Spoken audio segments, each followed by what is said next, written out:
What up? This is Rama Screen covering movies, TV, and entertainment, and here's my review of Netflix new movie, The Kissing Booth 2. Hey, before you watch my review, please subscribe to my channel, press that like button, and ring that bell so you can get notified whenever I post new videos. And if you would like to help support this channel, please do so at patreon.com/ramascreen. That's patreon.com/ramascreen. Let's rock this. First up, I would like to say thank you to Netflix for granting me the screener to this sequel movie. I gotta be honest with you, I was not a fan of the previous first film. I'm a big fan of rom-com, but the first film just completely misfired. I didn't like any of the characters, none of the jokes landed, none of the resolve made sense. The supposed romantic lines sound like recycled material from other better movies. And you know what?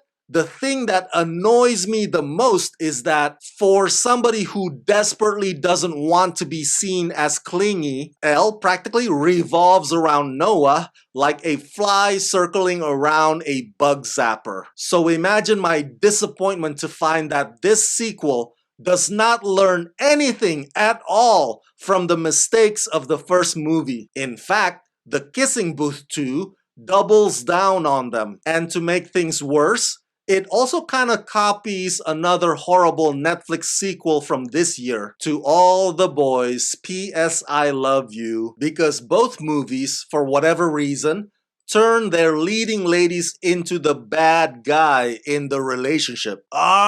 It's just frustrating. Clearly, The Kissing Booth 2 is the work of somebody who's running out of ideas. Based on Beth Reekle's books, once again written and directed by returning filmmaker Vince Marcello, in The Kissing Booth 2, Elle Evans, played by Joey King, just had the most romantic summer of her life with her reformed bad boy boyfriend Noah Flynn, played by Jacob Elordi.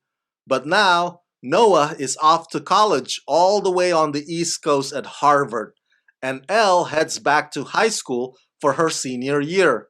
She's having a tough time juggling a long-distance relationship, getting into her dream college with her best friend Lee, played by Joel Courtney, just as they're planning to enter a tournament because Elle needs the money.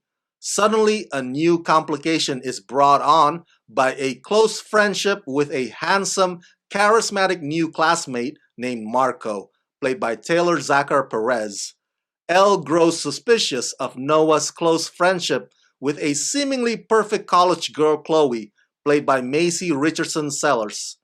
Elle has to decide how much she trusts Noah and to whom her heart truly belongs. Here's another thing that pisses me off about this movie. I remember being so upset at the 2010 film Sex and the City 2, even though I love the original series, because Sex and the City 2 took the ladies out of the city. I mean, what the hell, man? And similar thing is happening here. The Kissing Booth itself this time around is not even an afterthought. It gets shoved all the way to the end merely as a cop-out in order to quickly fix one of the characters' relationship problem, because the movie is not smart enough to come up with a more meaningful way of going about it. Okay, the first film had a runtime of 1 hour and 45 minutes. This sequel's runtime, believe it or not, is 2 hours and 10 minutes long. That alone should ring some warning bells. Halfway through, The Kissing Booth 2 feels so exhausting.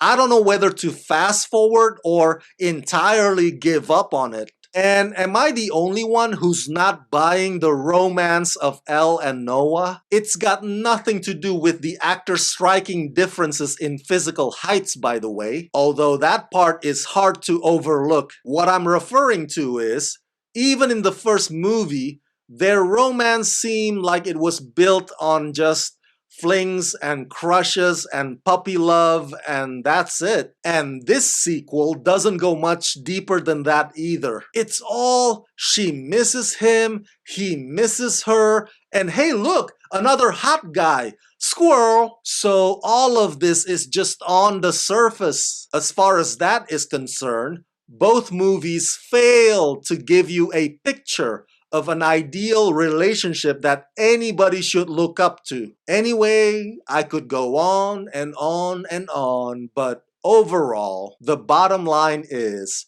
The Kissing Booth 2 is just as bad as its predecessor, if not worse. Go watch this movie only if you are a glutton for punishment.